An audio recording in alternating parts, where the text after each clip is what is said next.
Hari Om, Namaste, all of you.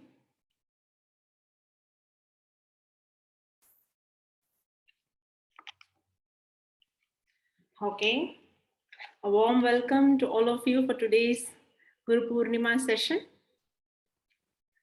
Okay, so let us start with Om chanting. Then close your eyes, join your palms. Om. Om.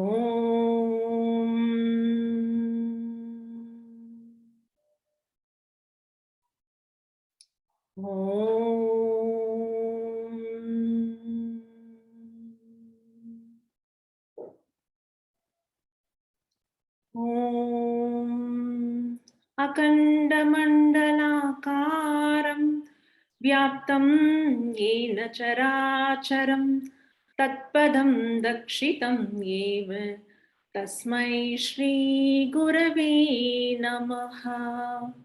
Gurur Brahma Gurur Vishnu Gurur Devo Maheshwaraha Guru Sakshat Parabrahma Tasmai Shri Gurave Namaha. Hari Om. Samasta Shri Gurubhyo Namaha. Hari Om. That's it. Okay, so good evening once again, all of you. I'm glad to welcome you all for today's webinar on the occasion of Gurupoornima 2022. On this day, let us express our gratitude to all our gurus who have shown us right path in our life. Having said this, happy Gurupoornima to all of you.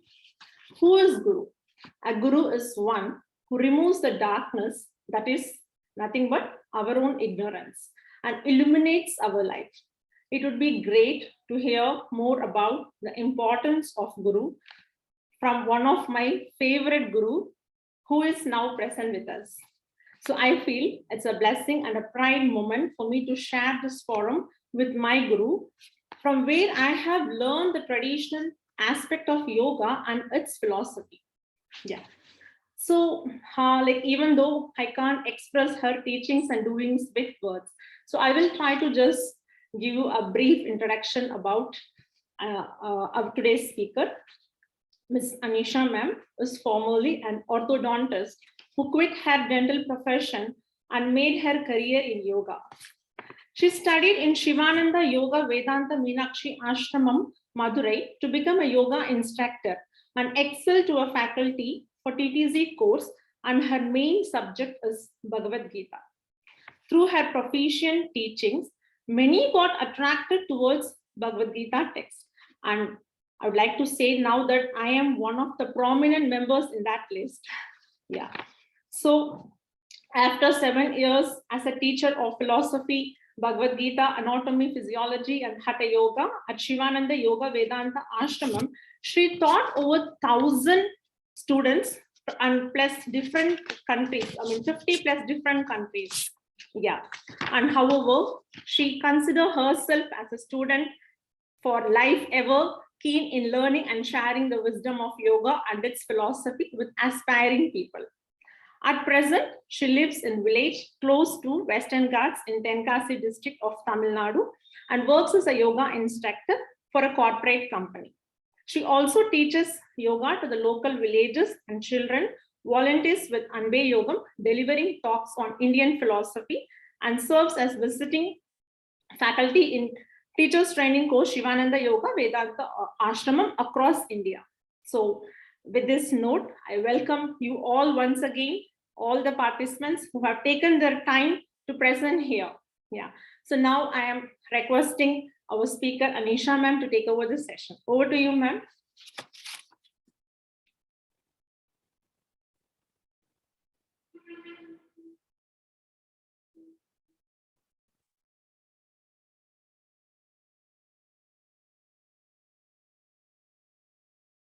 Let me say a quick hello to the participants. Whomever I'm able to read here, Prabhu, Seshadri, Viveka, Geeta, Gitu, and Shanti Menon, Usha Rani, Sri Devi, Radha, Vandana, Sirish, I think Sirish is Lalita's son. Sumita Vijay Kumar. Arjun, hello Arjun. Durai Murugan, Sumita, Janaki, Madanki, and Gajalakshmi, Prasanna Lakshmi, Bhavani Baga, Sukhanya Rajni Kant, Lakshmi, Kavita, Manju, Pallavi, Yamuna, Kruba, Dhanalakshmi, Ruma Biswas, and Vrishali Sahare, Sridharan, Saran Raj, Satyabama, Surya Sri Balaji, Jamuna Rani, and Sangeeta Vidyalakshmi, Mallide, Deepa, Shivashankari, Yogashri, Anuradha, Nishta Mogan, Kesavan, Naveen, Navanitha Krishnan, Amruta Venkat, Anuradha PK, Edil, hi Edil, Majusha Joshi, Sujata, Uttamad Arasu, Anuradha BK, Venkat. Very happy to read your names, just read your names. Of course, Arjun and Edil from our gang, I should say. So I'm very happy to see you all. Welcome to the session. I think this must be mixed language group, isn't it, Lalita? Mixed language, isn't it? Yes, So Lalita gave you all a decent intro about me. I only felt very shy to sit through that intro. Okay. Honestly speaking, when it comes to a topic such as this, speaking about a guru, I really don't know what to say, because this word guru has been, each of us have our own impression and idea about what and who a guru is. In fact, most of the times we only think guru is a person, right? Who a guru is. Who is my ideal guru? Where is my ideal guru? Where is my guru? When will he or she come? Some of us are searching for a guru. So we already have an idea that guru should be a person. 90% of us will fit into that idea that guru is a person. There itself, I would want to, given the experience in my life, and for most of us who are here who have had different sort of experiences in each of your lives. First of all, let us understand, have a disclaimer that guru need not be a person. Gurutvam is a phenomenon. It is a phenomenon. And anything can instill that blossom in you. So I again repeat, it need not be a person. So this is our first disclaimer. Okay. And we also think whatever we learn, anyone who teaches us is a guru. Anybody who teaches us is a guru. Not necessary. Not all information. No, we are used to a modern scientific world. We are all members of a scientific era. We are out of ancient, we are out of artistic era, we are out of other types of eras that we went to. There was a religious era, there was an artistic era. Today we are all big time fans of science. So we are all belong to technical and scientific era. In technical and scientific era, any information is considered as a teaching. Any information.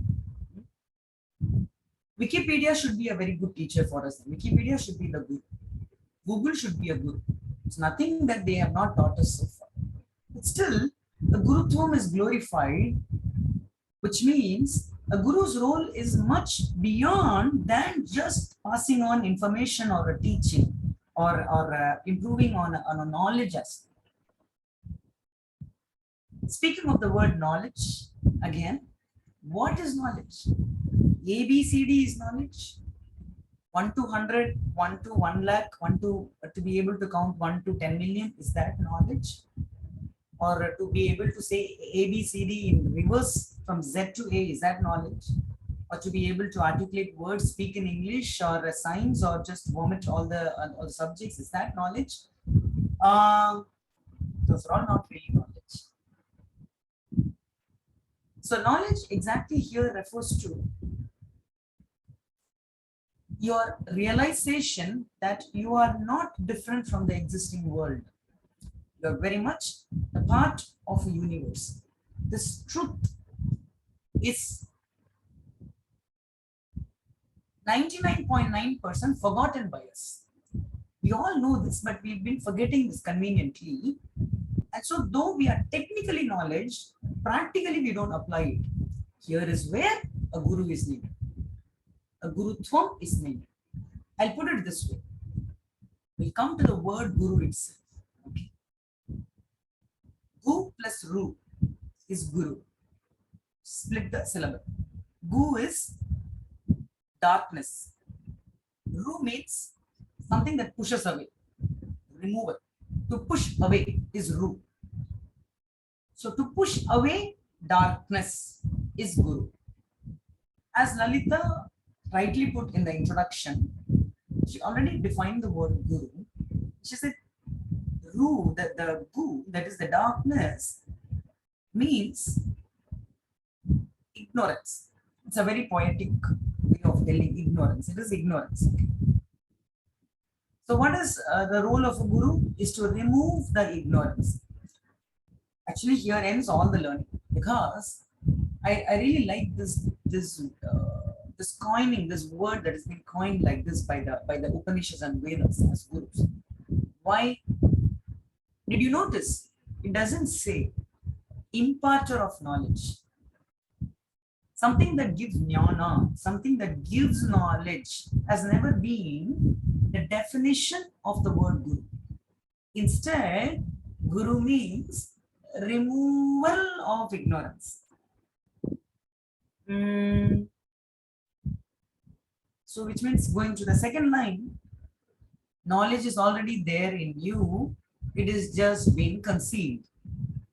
The role of the guru is to remove whatever that is concealing the knowledge. I hope you're getting it. So whatever that is concealing you, the role of a guru is just to push that away. Which means knowledge which is already been programmed in you, default. It's a default setting. When we born, we are with a default setting. It has already been programmed in us. That surfaces. That is what we call as realization. We realized it, or enlightenment. We got enlightened there. And how did enlightenment or that realization happen is because of guru as an instrument. The instrumentation of a guru to have removed the darkness from you, to have removed the ignorance from you. So he is just a remover, not an imparter, not necessarily an imparter.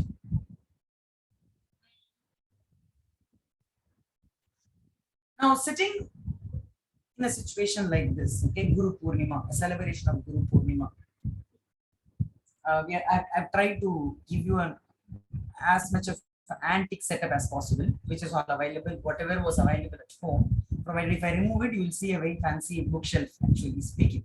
So, and of course, a brass Nataraja here. And all this setup is for what? And me appearing in a kurta, trying to, or keeping myself in a very traditional look, call it a yoga look or something like that. All these things, why? We are somewhere trying to take the audience back to times. All these knowledge is coming from somewhere in the past, ancient. So we are kind of trying to recreate that ancient feeling with all these things, just to set the mood. So which means we are very much here to stick to, first of all, an ancient understanding, and then see how well we can adapt it to the modern world.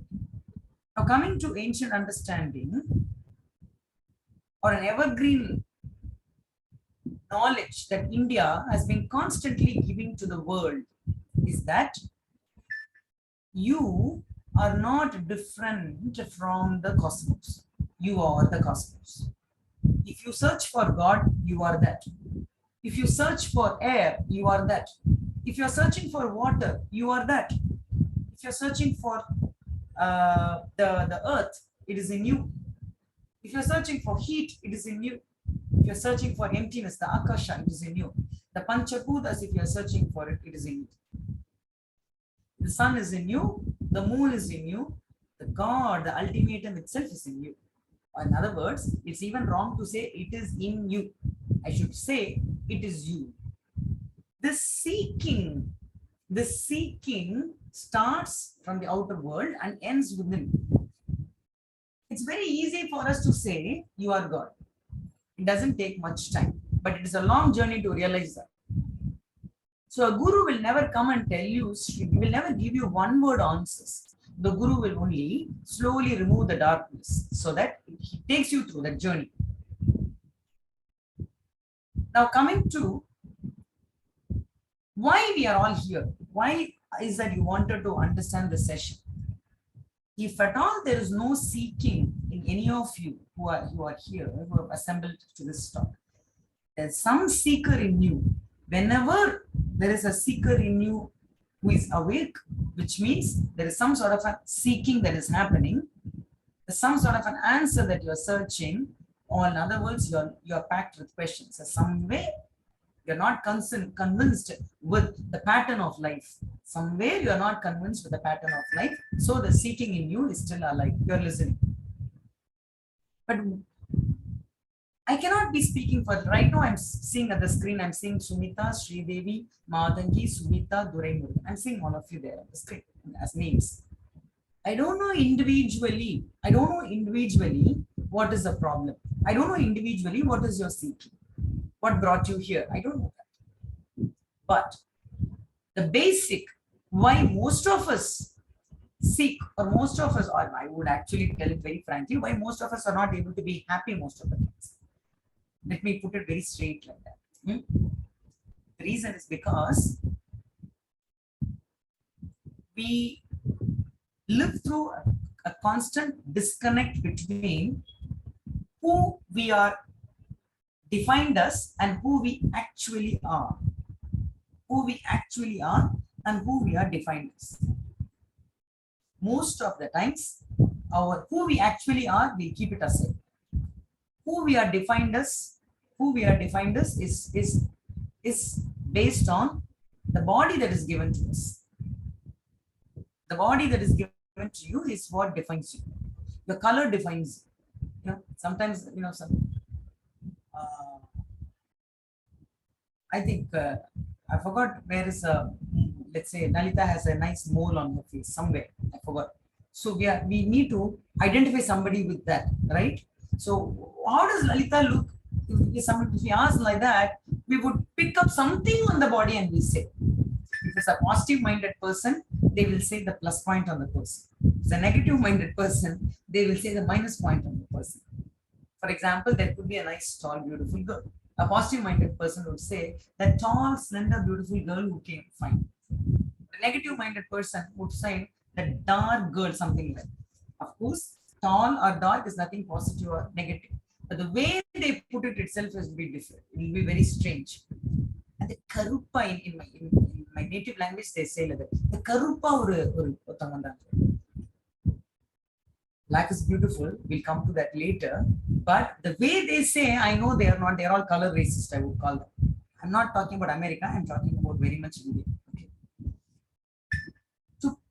To identify somebody with the body, to identify somebody as with a profession, again, the body carries that profession. To identify somebody with the height, weight, color, to identify somebody with their language. Oh, Tamil na theriyumla. Tamil na sumava. We have that. Every language people have that. We identify ourselves with language, right? We identify ourselves with, I'm very sorry to say, community and religion. We identify ourselves with even nationality. To an extent, nationality is also an identification. I'm proud to be an Indian, we say, but for a Jnani's point of view, that is still an identification. So, real knowledge or jnana is something that helps you to divide yourself of all these sorts of identification. That is when you are a free bird. That is when you are a free bird. Why? That after all these identifications, the deep-rooted identification, I didn't mention that in the list. The most deep-rooted identification of all these things based on body would be, if it was an unmuted class, I would wait for the answer. With this being a muted session, I'll give the answer myself.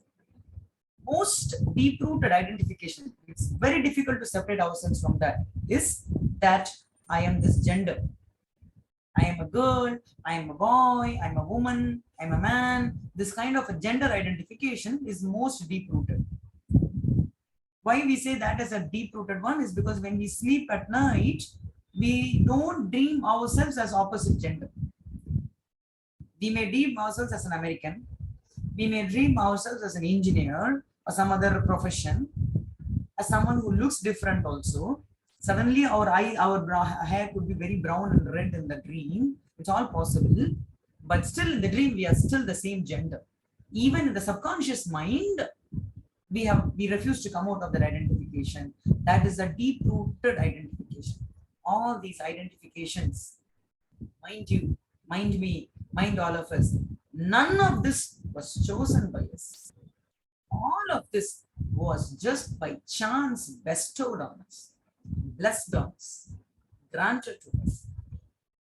We are here to just accept and carry on the life, this phase with that. Instead, in that journey, we get caught.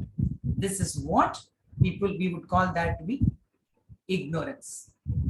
Someone has sent a message to me here. Chat can be used for typing in your comments or questions. It's for everyone, Anisha. It's for the audience. So this is the deep-rooted identification. Now, why did I come to this broad point? Like I said, we don't know each of our individual package, but just close your eyes and go through the tough times that we went through, the challenging moments of our life. Just when we go through that, it would have been a result of one of these identifications. It would have been the result of one of these identifications. Whereas all of us know, or the knowledge, real knowledge here comes is, these identifications are not me. They only belong to this body. And this body is just an instrument. And the body is being only given to the soul to carry out the functions. You need a medium. This body is a medium. It's just that. In fact, the reason sometimes, speaking of this, don't even think that 24/7 I am in that kind of a thought. I may slip. That's why I like teaching.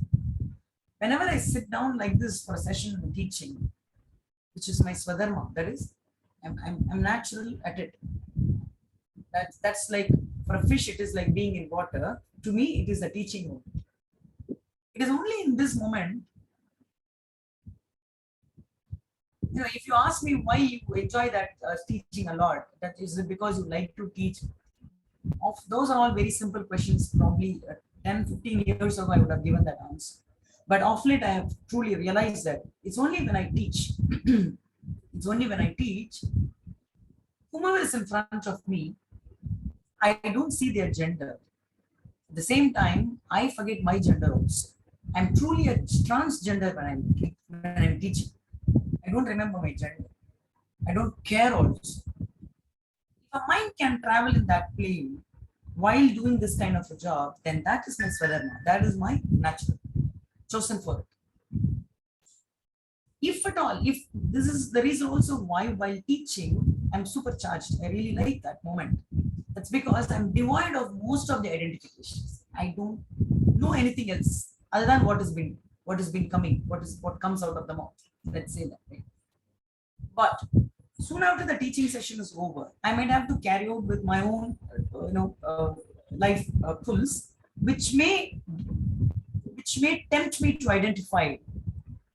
So those moments are not my darling moments. Are you understanding where I'm coming? If at all a person is able to lead a life throughout without any such identifications, then that person does not need a guru. In a Gurupoornima day, I'm telling you who would not require a guru, because that person already is liberated. Just by being with that kind of a person itself, you will realize, you will also feel light. It's very difficult to find such a human, such an individual who doesn't know. That's why sometimes I like animals a lot. Not sometimes, most of the times. Why? They don't have any of these identifications most of the times. animal species, they don't suffer ego. Because they don't suffer ego like us.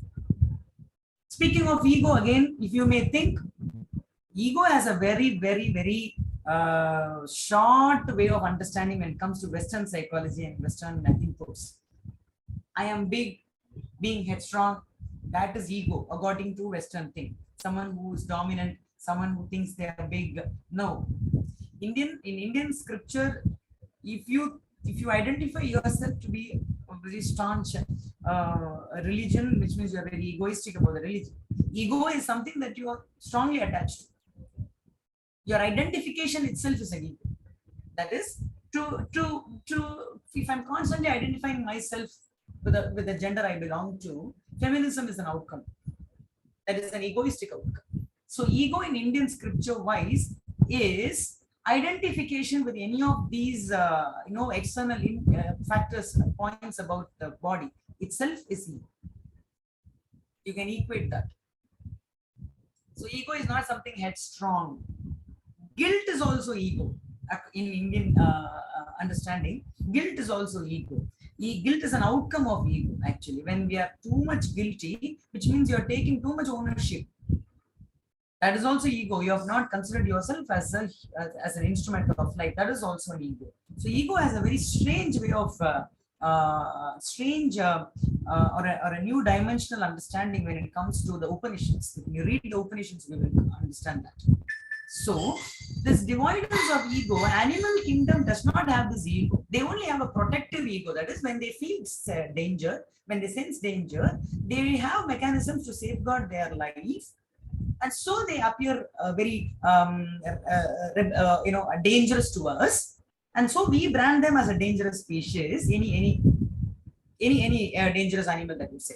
No, they are not even interested in attacking us. They're only interested in safeguarding themselves. Their ego has some sort of an innocence there. They don't even have that ego. They're zero in ego consciousness. They only know to protect themselves. But we are egoistic. I'm very sorry to say, most of us are egoistic. When it comes to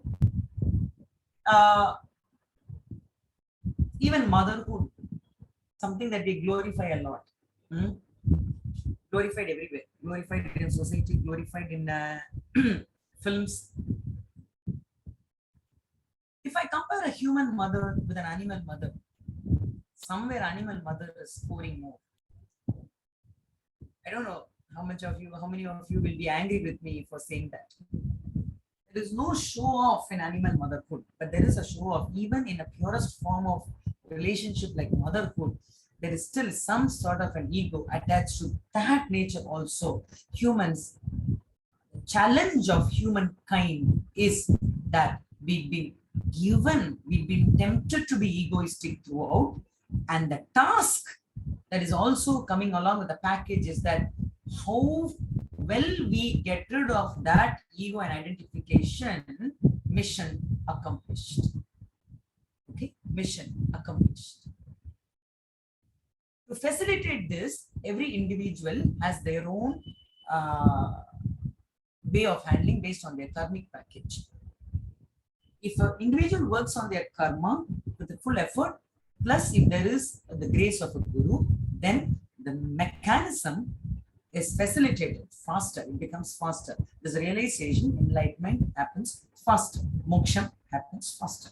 So, in a very short sense, because it's a 1 hour session, I will not be able to get into every aspect of the details of what I'm telling. So, in a collective understanding. Okay, let me give you this small example. I'm speaking this right.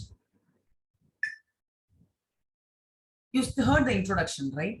So according to Lalita, I am a guru. That's what Lalita calls me also. Although I'm very shy when somebody calls me like that. Call me friend. I'm very happy with that. If you ask me, okay, Anisha, you are shy to call somebody, if somebody calls you guru, who would you call as guru?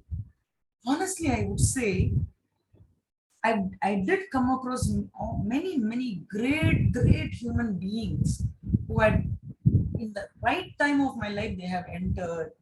They're still staying with me as mentor and guidance. But I am yet to see that one person who's still that complete package. I'm sure, this being the truth, I will definitely say different gurus whom I came across definitely had their own minus points in some way or the other, which surfaced in different situations of life. So the totality we cannot search in one person. In my experience, or maybe it is my karmic package, I didn't see one total person as a complete guru, flawless. I didn't see. This is the reality that I had to face. I face. So when we come to read about all these articles about guru, a guru is who, a guru is all, a guru is this, a guru is that, I'm afraid whether these medium or media or the books is carrying us towards one particular personality who is almost non-existent. I'm afraid. Please beware. Please be aware that don't search for a person. Gurutvam, the teaching will reach you when you're seeking a sincere, when you have cleaned your own mind completely, when you have emptied your thoughts, when we have reduced our baggage, these identifications, when you zero yourself, when you have frequency, and your frequency is in tune with the universal frequency, do not worry. The message that has to be sent to you in any medium will come and reach you. I don't know which medium would be that. That's the thrilling part of life. I'll give you an example. In spite of all these understandings, readings, scripture, knowledge, meeting people, experiences in the ashram, talking to Swamijis, observing them very closely, all these happen, but still confusions can happen. I went to a village. Right now, I'm living in a village. So when I had to decide, shall I live in this village? It's a huge decision for me to shift my base. I'm now sitting in my hometown, whereas I just came for my vacation. Although I'm living in a village far, far away from home, and that was a difficult decision I had to take. Adventurous decision, I would say it like that. So I think the confusion in my face was apparent because always, when you're confused, you carry yourself and you have this long distant vision. You look like that. Someone's talking to you. You're half listening, half deaf to them. Anyone can make out that somebody is confused. It's a typical face we all carry. So I also carried that kind of a face for 1 or 2 days, unable to decide whether I should shift my base to the village. A woman in the village, she saw the confusion on my face and she said, in Tamil, I'll put it, Tamil listeners here will know, and I'll give it to you in English. Just one word for me, one sentence. All I had to hear is that. I'll give it in English. What are we going to carry? What are we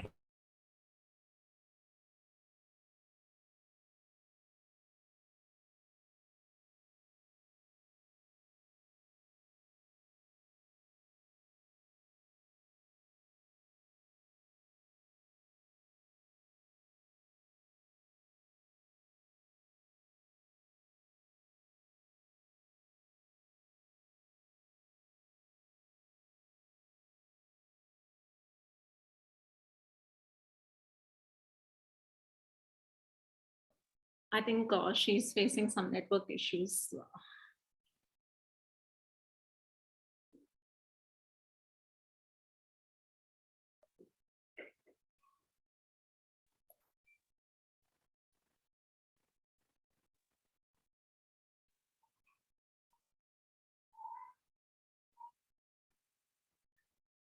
No, issue is not at your end, I think. I think Anisha ma'am has to connect back. We'll wait for a while before she connects back.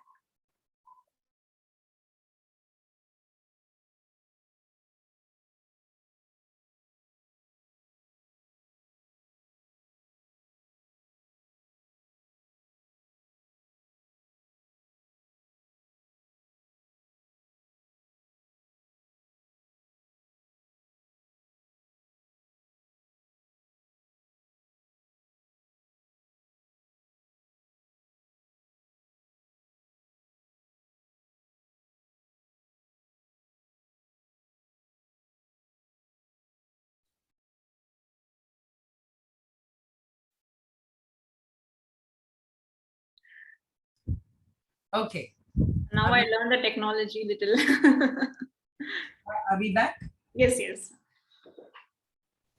So she simply asked me, "Enna kondu poga?" And that's what I was talking. In fact, that one line may help me decide, what are we going to take back?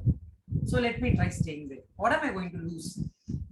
Is it that we don't know this? Yes, I knew this. We all know we are not going to carry anything back. We all know that. But at that moment, when you're confused, like I said, you are in need of someone to remind you of that enlightenment that you temporarily lost there. That woman is a guru. For me, at that moment, it was that villager woman who's a guru. She has not crossed that village. And I won't even give the status of she a pure woman. No, she has her own conscious package. She tells lies. She can pull fights on the street. She can use abusive languages. All these things I've seen in her. But at that moment, probably she was in a pure state of mind. I was in a pure confusion. And that pure confusion needed some answer. And at that moment, the universe spoke to me through that woman. And after she, Amma, yeah, yeah, right. What am I going to carry with back? Right. I decide, stay. And that clarity I was needed. Here is where I said it's very difficult, at least in my experience, to give the complete credit of a guru to only one person. Many gurus crossed, many minnow. Maybe we can scientifically classify my gurus as the micro gurus, the nano gurus, 1 second gurus, 1 minute gurus, half an hour gurus, 1 hour gurus, 1 year gurus, 5 years gurus, 10 years gurus. This goes on. If you say timeline, I'll classify my gurus like that. If you put it, size wise, I'll put it like nano guru because based on the impact they gave in me. Nano guru, micro guru, macro guru, and molecular guru, and it may go like that. And a lamba mota guru, it may go on like that, based on the weight, based on the size.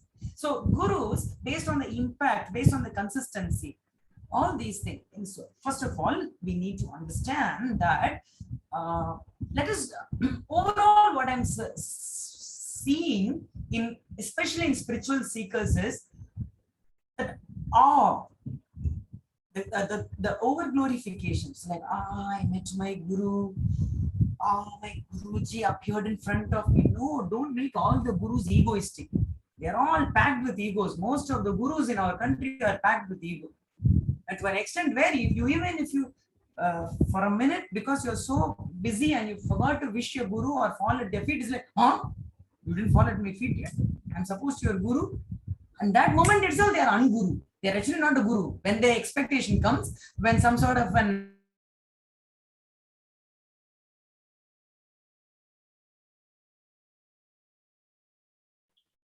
I think again we lost her.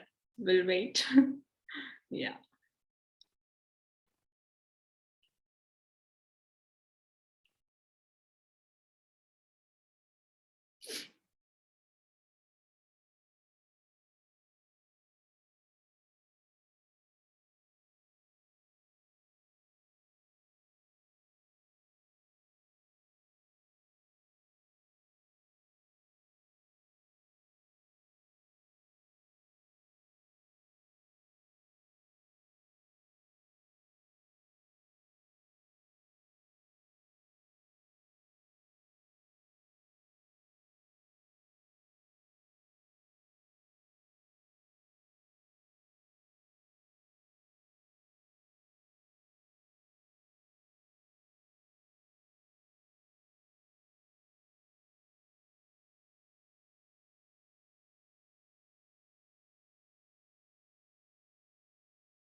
yes. Yes. Yeah. Okay. What is the problem, Lalita? Why this is happening? Any idea? There is no problem from here, ma'am. Okay. Yeah.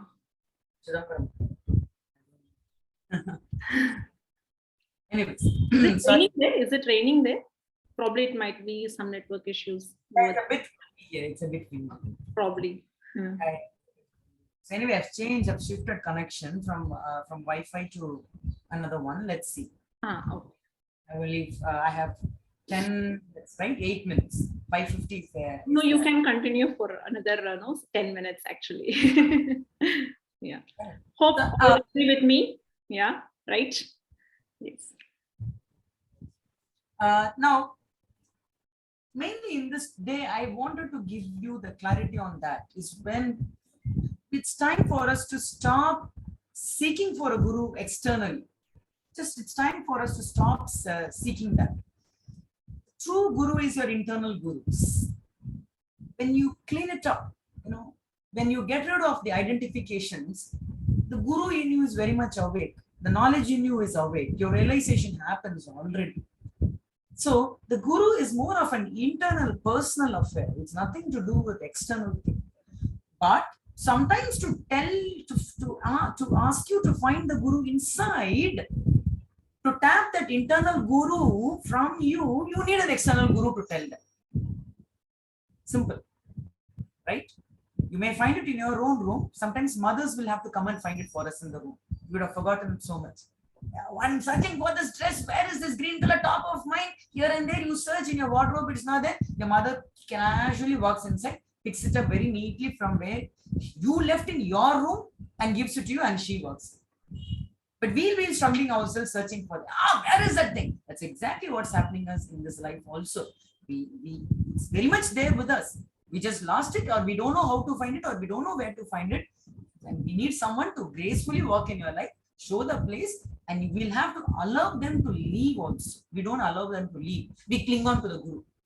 And we ask every single question to the guru, to the next and why? Is this person suitable for my marriage? Why don't you know? Don't you have the brain to select the partner? Do you need a spiritual guru to tell that? No. To an extent where which hotel, which cuisine is best, and that's the only question we have left our gurus.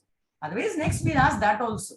And which suggest me a nice restaurant where I can hang out with Guruji.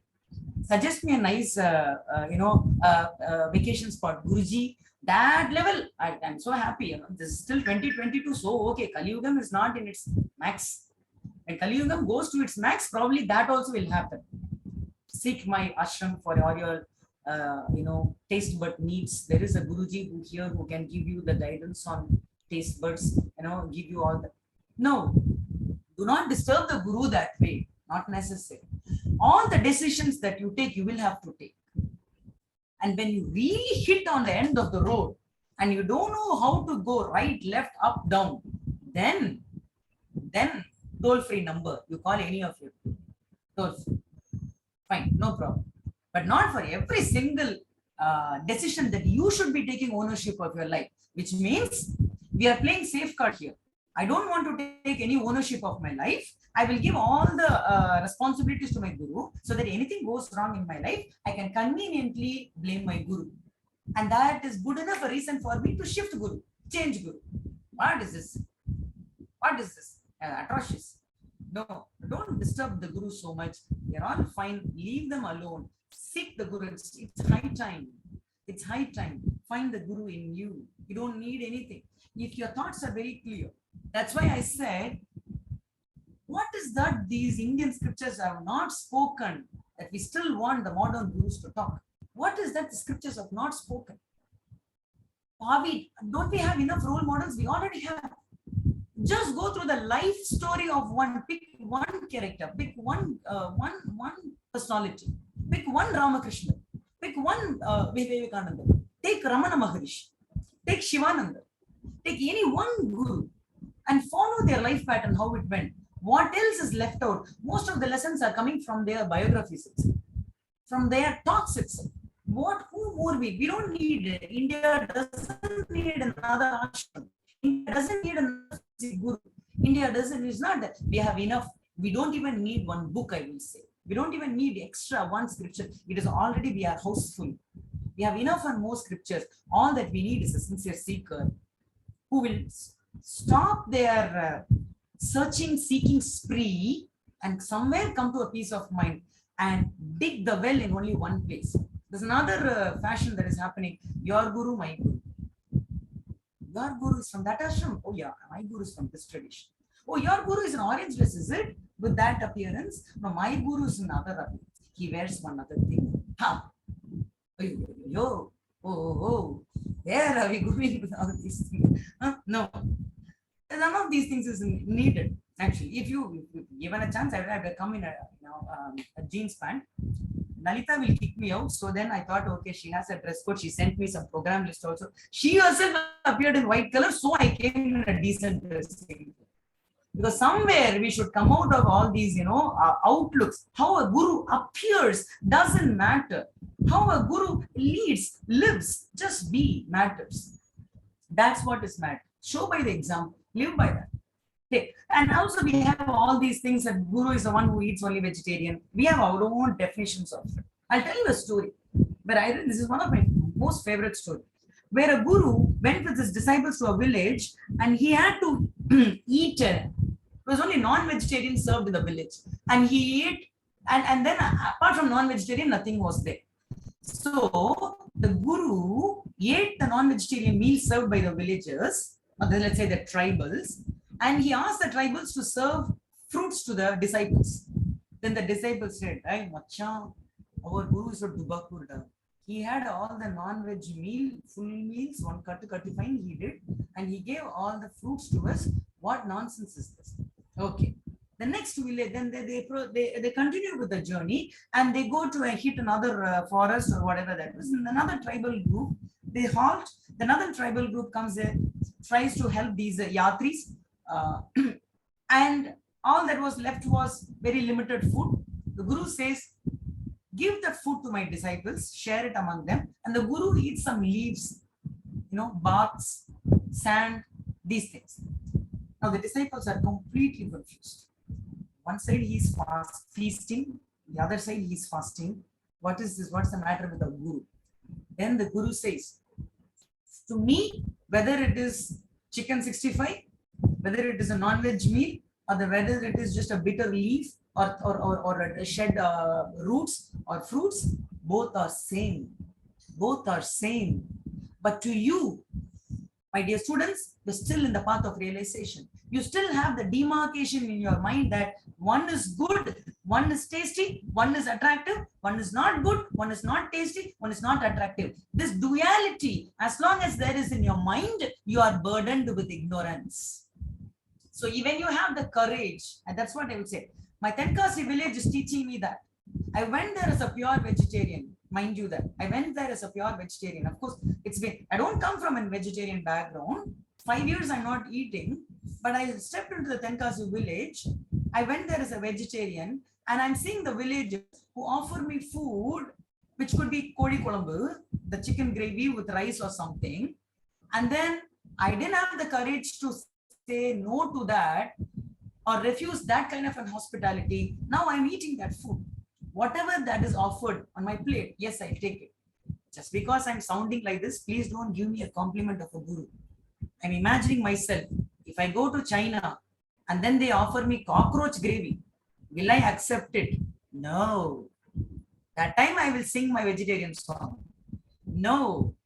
So don't compliment me for what I'm telling you. I'm able to tolerate this taste because I'm used to this taste. That's all. But in my place, if there was a person who's never consumed non-vegetarian and is still able to accept that hospitality, not me. Do you understand? That person, it's a real sannyas, I would say, not me. So these are the nuances of life that we have to start looking into, that we have to start really seeing it. So this is not really an outward affair where we, search for a guru or discuss about a guru or get carried away by the most marketed guru. No, none of these things.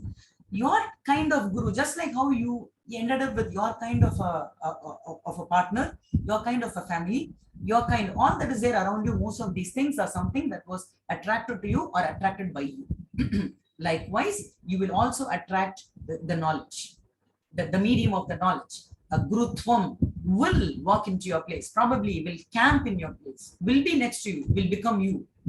Very well, provided the seeking is very sincere and very strong. Also, a guru, a good guru is someone who, if someone of you is in, teaching line, I would say, or, a good guru is someone who will not be carried away by their best disciples. A good guru is someone who would only stick to the worst disciple. This also should happen. I'm not seeing that kind of a guru at all. I'm seeing gurus who are always hanging out with the disciples who are glorifying them, always. No. When there was an ashram, and in the ashram, one of the disciples stole the money, stole whatever that was there in the ashram, let's say. The other disciples or the other student, the students of the classmates of that person goes to the guru and says, this particular student, this particular disciple is stealing, he's a thief. The guru warns, teaches that stealing is wrong and excuses that person. Then again, after a month, the same history repeats. Stealing happens. Now the disciples walk to the guru. Send him outside the ashram. Send him outside the ashram. He is not changing. Send him outside the ashram. Can you guess the reply of the guru? The guru says, all of you leave the ashram. I want him to stay there. All of you leave the ashram. The disciples didn't understand. What? We are the best people here. We are so clean. We are disciples. We are following your orders. And you want us to leave the ashram? And he is bakwas, chore, he is sitting inside and you want him to continue in the ashram? What sort of a guru are you, nuts? The guru says, you all know now that stealing is wrong. So which means your job is done. Time for you to leave. Course over. You know what is right and wrong. But here I have one disciple who's still not sure what is right and wrong. He needs me more than you. He needs me more. This is one. Plus, I am a bad teacher. I am still not able to convince him that stealing is wrong. So which means I also need to work on my role as a guru. So that's why I'm telling, it is him who should stay with me. You people are ready to leave. Please tell me, it's been how many years or months that we saw a guru something like this in our life? Difficult, right? All that we are seeing is a guru who belongs to one tradition, who belongs to one ashram, one this, one that, and who's been glorified, who's been marketed, who shows the intellectual gimmicks. I'm sorry to say, but I'm tired of it. I'm really tired of it. That's why I've just simply stopped following any of those kind of things. And they're trying to live, just be. What did Buddha say? As sumne in Kannada. Sumne, just be. Just be. That's probably. Go with the life and take as it comes. Accept as it comes. This is what now I would say the village is my guru. The village I'm living is my guru. I thought I wrote my yoga exam long ago. Lalita Arjun Edilmati, for your kind information, I'm writing my yoga exam now in the village. I'm tested. My patience has been tested every single day. My tolerance has been tested every single day. I'm dealing with people of low conscious levels who don't know what is right and wrong, who have no control over their language, foul language, fights, pulls, and still I need to stay upright, tight, and poised. So every day, if someone asks me, I would simply say, I'm writing my yoga exam in the ashram. To be in a very smooth place, we can never say we learned. Put yourself in a tougher situation, and if you are able to hold yourself up, you are the guru. You are in the path of that. You don't need a guru on the books. That is a real test. And with this, I'll pause. It's 5:55. We'll take questions. Okay. Yes, ma'am. So that was a wonderful speech. So hope you all come to know about who is guru. So like me, you all might be like thinking that ma'am is going to explain that about someone who is guru, someone who is very precious, and how to follow a guru and how to get the guru concept like that. And she that broken the shell, telling that guru is in you. Like that was very amazing thing. So that is why my guru is Anisha ji. So I like the way she expresses things. So I feel like I was sitting and casually in beach seashore and listening to the lecture. Actually, it was so cool for me. Okay, so now I will just pass on the sessions to the audience, so you can give your feedback, and if at all you have any question and answers, you can just ask or you can put in chat. Yes, yes, Vidya. So I'll just unmute you. Yeah, you can tell. So you can raise your hands. Yeah. Namaste. Hi, Vidya. Actually, it was a profound knowledge and wonderful thing. Some realization on my personal thing. Someone had told me, like, on a Gurupoornima day, you have to start teaching. And that's how I started. And the same person had told me, like, no, you should stop also. So there was not a clarity. But today I got that clarity. Good for you. Good for you. So it was a wonderful session. Why that was that time universe wanted me to say something, and that's how it started, I feel. And the same person, some competition or something might had arise between us or something, the same person will know. So that time I was like confused what it is happening to me. But today I got the clarity on that. It was such a Very wonderful. nice. Thank you. Very nice, Vidya. Okay, so you can raise your hands. So anyone else you want to share your feedbacks, or no, you can just ask any questions to ma'am. Yes, yes, Vandana. I'll just.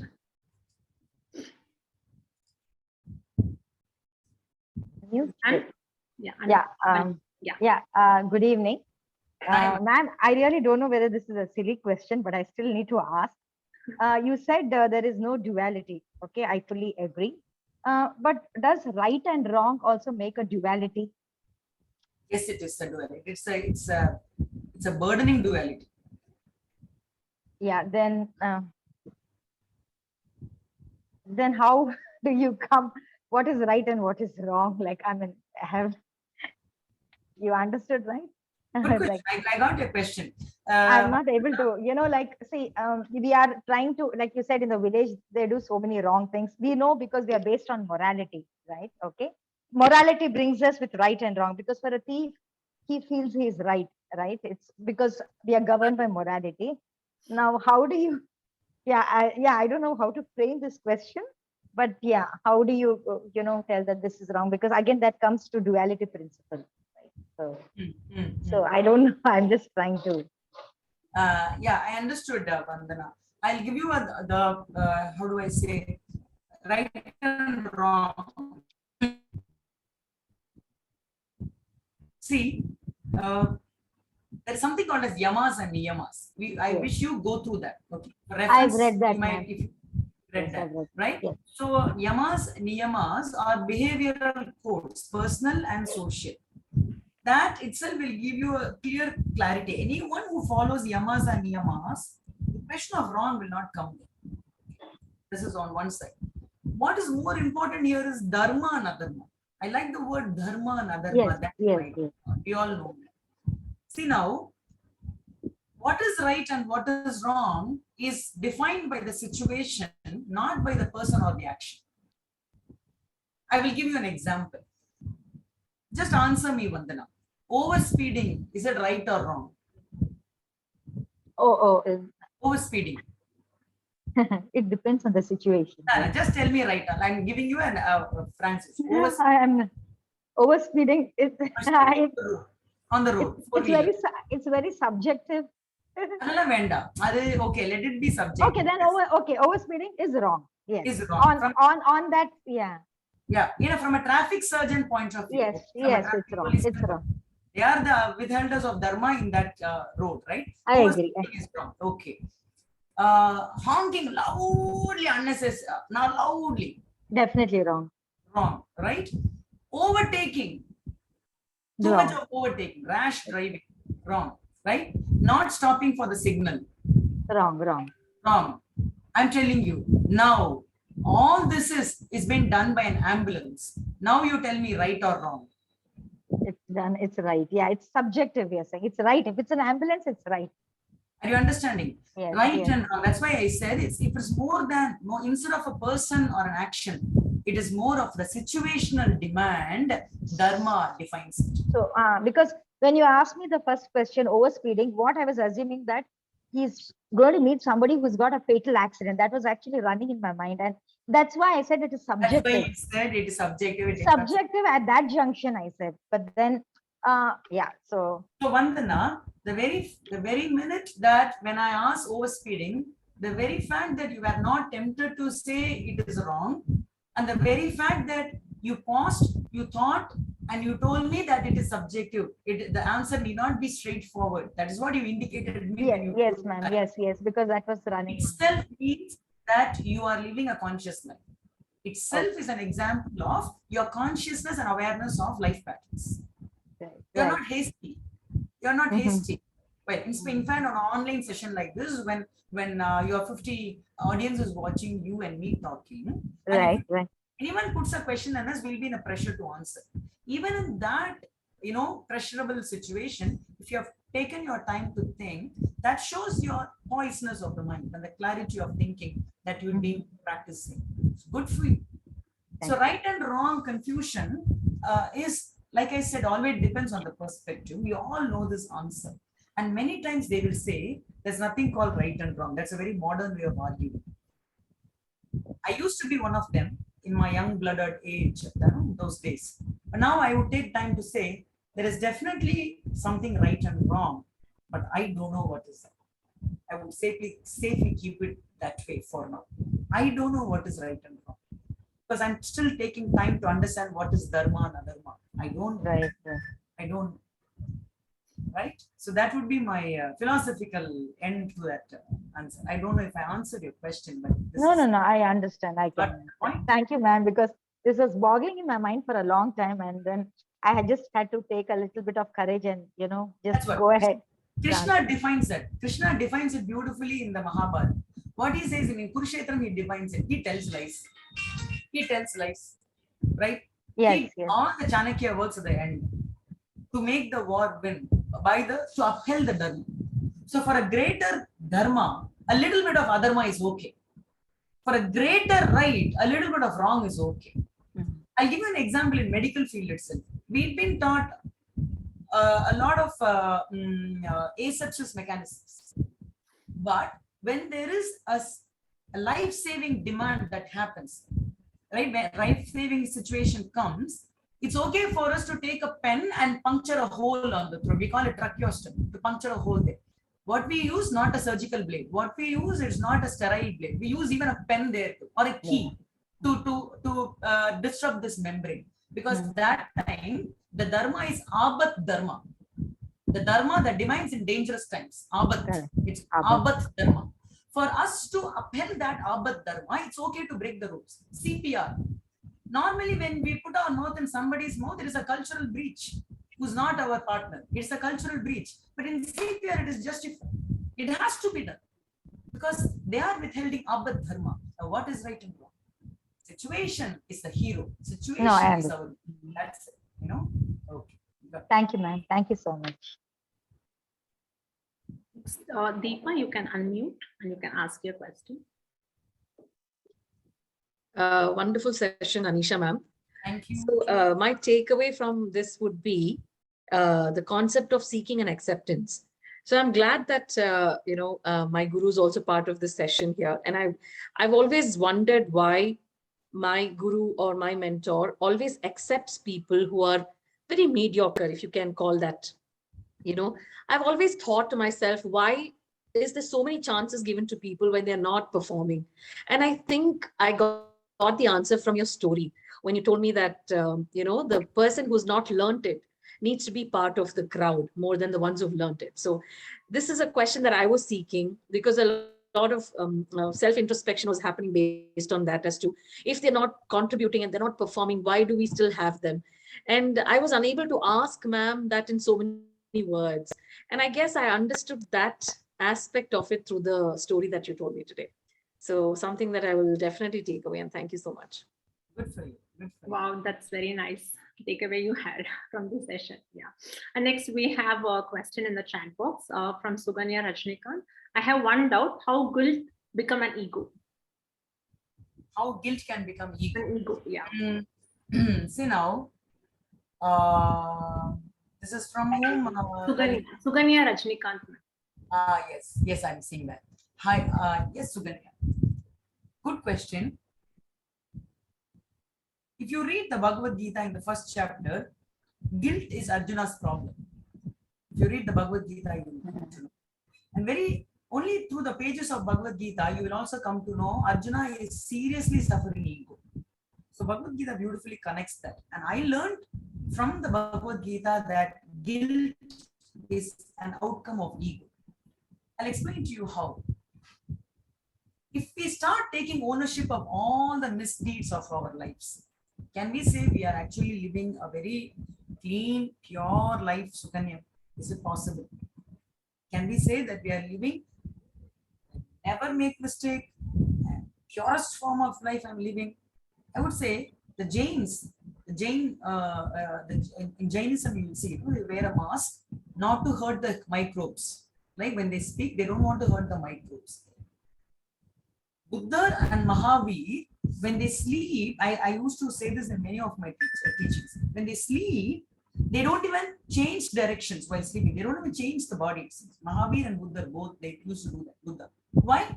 Just by doing so, they don't want to hurt an insect or an ant there. So as they sleep, they wake up, it seems. That conscious, they had been with another species. Let's have it very clear. Let us have a coffee with Buddha. Let's have a coffee with Mahavir. Okay. Do you think that they never hurt anybody in life? They did. They must have. It's not difficult to, it's not possible to live in this world without that. They went by foot everywhere. Some ant must have got under their feet. But we still give it to them. Why? They tried. They tried. When we live a life with fullness like this, Sukanya, when we still end up hurting something, that's why I said we cannot live a cleanest form of life. Now I'm sitting here giving you a talk. It's only after the session when I get up, if I discover an ant caught under here, which I've been happily sitting on top, crushed, killed already, let's say. Soon after thing. And now according to the laws of Dharma, I have murdered an ant. Indian law will not arrest me. That doesn't mean that I'm innocent because I've already murdered an ant. Now, should I sit feeling guilty for that? Suganya. Because I killed an ant. The ant could be pregnant. The ant could be, a newly born baby of a mother who's waiting somewhere in that hole there. I don't know the family history, but I've already murdered something. So I have two choices now. Either I live in guilt or feel guilty or not feel guilty. Don't care about it. It's a different state of mind. I do care. Yes, I do feel bad. But this thing happened to me, not because of me, Sukanya. Are you understanding? That particular thing happened through me, not because of me. If we come to our mind, which means we consider ourselves instrument of life. So when I do face situations like this is the way I convince myself. I ask, I answer myself, okay. And went from my hands. Leave an ant situation and actually tell a situation. I was driving this four-wheeler and from nowhere this squirrel crossed the road. A squirrel crosses the road in jet speed. If I am at 60 km speed, this fellow is equally at 60 km speed crossing. I don't know why on the earth it had to come and cross. Come exactly fall in front of my wheels. I apply brake. I thought the squirrel is saved. I crossed. I turned back. I feel something is spongy. I see the tail lifted once up, down. That's it. I stop the vehicle, take reverse, come down to see the squirrel, that small head, one corner of the head been run over by the wheel. The eye popped out, dead.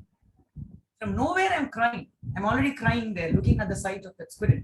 I don't know what was the family behind, what it left there, why it ran. Was there babies? Was she trying to take? I don't know whether it was a boy or a girl. At that moment, I didn't recognize all those things. I'm weeping, and I'm weeping, and I'm weeping, and I'm weeping. I'm stuck with guilt. I was going through that ego in really philosophical sense. I was compassionate. I was egoistic also. because I thought I killed it. I thought I killed it. So it's not just, so I'm asking my question, am I weeping now because the squirrel is dead no matter what? Or am I weeping now double because I happen to be the person that it has to die in my hands? How well can I come out of this is the question here. All that I could, here is where bhakti helps, Sukanya. All that I could do is, we are taught the moksha prayer in the ashram where we chant that, wishing moksha. All that I could do at that point is, dear squirrel, I wish either you the best life next life. Please be born to the best of the parents, the best of the family, the best of this country, the best place of this country, the best home of this country, whatever that life can give you, the best. I either wish you that, or even best, don't be born at all. Even best, straight moksha, take ticket and go. Don't come back as a human also, because life is not really smooth as a human also. So I have these two prayers for the spirit. All at that point, all I could do was that. Bhakti helps, Sukanya. But it took time for me. The jnana didn't come immediately. We are not really easily jnanis. Jnana will be there, but to always exhibit jnana is difficult. We are all emotional people. But in a jnani sense, I truly know I don't have to care for that dead squirrel. Because jnanis really don't care for the living and the dead. Because they know it is all just the body that goes. They know soul doesn't die. So jnani is always in that state of mind. They won't worry for the living as well as for the dead. Bhagavad Gita says that, chapter 2, verse 11. Bhagavad Gita says that. But when the minute you start taking ownership of all that is living and dead around you, which means that itself is a reflection of ego. We think we are governing all these things. We are not that powerful. Sukanya, I'm not that powerful to kill a squirrel. I don't have the powers. The squirrel, unfortunately, had to die in my hands. I feel sorry for that. As a human, all that I could do was offer the prayers wholeheartedly. These two choices for the squirrel. Either be born the best of the family, or better don't be born at all. Straight moksha, go and sit next to Vishnu or next to Shiva, enjoy party there. Finish. Over. What else can I do? Sukanya. So here is yeah, yes, please. If I able to understand now, okay. But I thought it's a wrong. I thought it's a wrong only, but now I understood why we have to move on that part. Okay, you understood. Got it. Yeah, thank you. Thank you. So any more questions? Yes, we can take one more question. So if at all anyone wants to ask some question or give some feedbacks, you can connect now. One more question we can have. Okay. Okay. Fine. So I think no one is having the question, so we can end the session. Yeah. Ma'am, I have written a vote of thanks for you. I will be reading that for you, so you all have to stay. Yeah. Because Anisha, I am not like Anisha ma'am. Like, she has just like that. She can talk any topic given to her. But I have to prepare the introduction speech and vote of thanks for 2 days for me to deliver my speech. So hope you all stay with me. Yeah. So whatever I was prepared, I will be reading that now. No vote of thanks. Cancel. I will tell you. I will have to deliver the vote of thanks to Lalita because after many days I'm teaching. After many days I'm talking to audience. One. So this is Karungu Tinna Kuliya. In Tamil we say that to eat sugar cane, do I have to take payment or something like that, right? That's the way. I have just eaten too many sugar canes now in this one session. You have given me the chance to meet all these lovely people, most of them who have not met. And I should thank the people because to trust on some message will come. It's a trust on Lalita actually. So good job, Lalita. And I'm very thankful that whatever that you learned in the ashram, that you are living up to your profession. You have people there who have trusted in you as a teacher, and you have done the just. You have reminded me that today is Gurupoornima. You know what Lalita said, ma'am, Wednesday Gurupoornima. Who have Wednesday Gurupoornima? Whereas I am in this village thinking, na sani aliyacha, oram kotiyacha. Did you pick the cow dung? Did you go? She has completely become a villager. What? Oh, Gurupoornima Wednesday. Oh, okay, fine, done. This is what it is, right? So, and then this afternoon, I see the family I come from, they served me chicken biryani and all this. I asked the question, Emma, you didn't have any other day to make all this? No, this is being sent by your family with all love and affection. Oh, you always blackmail me with this word called love and affection. So here is a guru sitting in front of you, had chicken biryani this afternoon, talking about Guru on the day of Gurupoornima. Please don't give me word of thanks. Lalita, I am very thankful to you for arranging such a beautiful session. Your vote of thanks is So kind of you, ma'am. okay. Yeah, often I remember, what she told to me when I was in the ashram. I thought I will share you that, and I'll conclude this session. She was speaking about Swadharma. See, it is a big philosophical topic. No, see, even now she has not referred to any of the Upanishads or any of the big quotes. Nothing. She was talking so casually, but no. Behind that, I know that what is the philosophy behind it. So see, even now I have taken a few notes. I'll just note this: removing identification. No, Swadharma. Philosophy made so simple and deep rooted. These are all big philosophical terms actually, but she is putting in very simple way actually. So when she was talking about Swadharma, I constantly have it in my mind that like what is that I am supposed to do in my life, and what. So then when I was in ashram, she was telling that, explaining about the concept of Swadharma. Swadharma is something where you will constantly do that, whatever you like. You constantly do that. So that is your Swadharma, which given a clarity in my life. Or no, like which given me an ultimate clarity to how to proceed in my life. And I was so impressed with the concept of Swadharma, the big philosophical concept. But she made it very simple, and where my career has become very simple. My choice of career has become very simple. I can able to travel in a one single path. So before that, I have done all the things in my life. I was into IT, I was into so many things, BPO, so many things I was into. And then she made it very clear. See, to put it very simple, whatever your constant, whatever your soul is seeking for, that is for Dharma. She told it very clearly to me. And that is how this I made it into as a career. And I'm very happy that she constantly remind me that here. I know it is a very great session I had with that I have connected to her, and all lovely audience here. And there are many senior teachers here and gurus here, and who is associated with Priyogam, and my students, for everyone. It's thank you to everyone. But I'm not reading from my paper; it is from my heart. I'm thanking. But all my vocabulary got wasted, ma'am. So I have took so much search to take all the vocabularies like big words, but it has become waste. No problem. I will use it for next webinar actually. Thank you so much. Like I said, there are gurus and seniors, so pronouns to all of you. I don't know the background of all of you, but all you lovely people, thanks again. Thank you, Lalita, and bye to all of you, all the people, Deepa and Eril, Arjun, all of you whom I know, whom I'm able to see here, okay, whom I'm able to recognize. So come to Tenkashi, come to the village, test your yoga knowledge with the villages among the cows and buffaloes. Welcome. So when I asked her, she told that I was in village, and I texted her a message that can I come and see you, ma'am? And after 2 days, I didn't got the reply from her. I was like, oh my God, she don't want to visit anyone. And after 2 days, till that she occupied my mind space. And after 2 days, I got a reply from you that yes, you can come, of course, when we connected over phone. So that was a very nice thing. And that would have been because sometimes I'd be so busy. The work is so strange.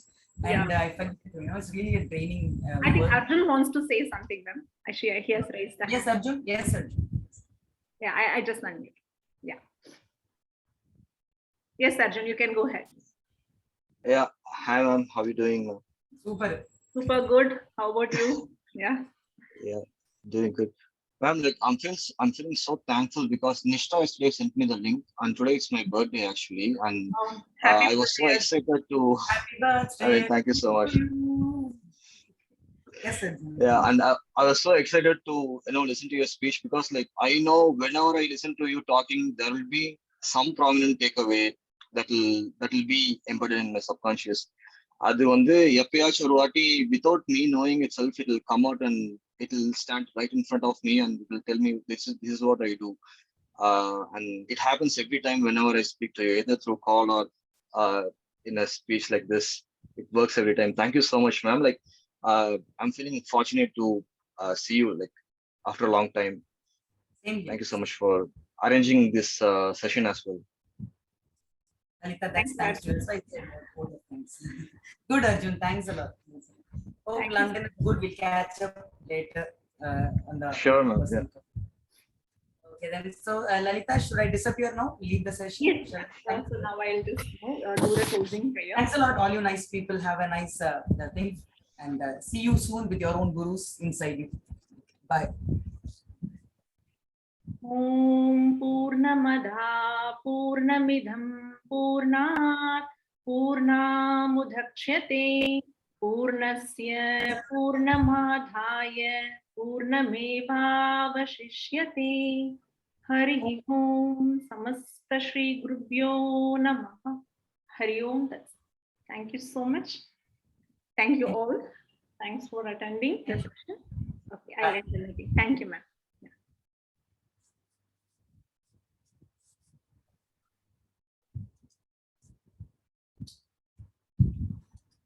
Thank you, Anisha ji. Bye. Take care, Anisha ji. Thank you. Bye. Anisha ji, already bless பண்ணிருங்க Anisha ji நான் போறேன். Bless me, Anisha ji, please. Like, I need your blessing. Blessing is thumbs up. Okay. Thank you so much, Anisha ji. Okay. Happy birthday, Arjun. Happy birthday. Thank you so much, Anisha ji.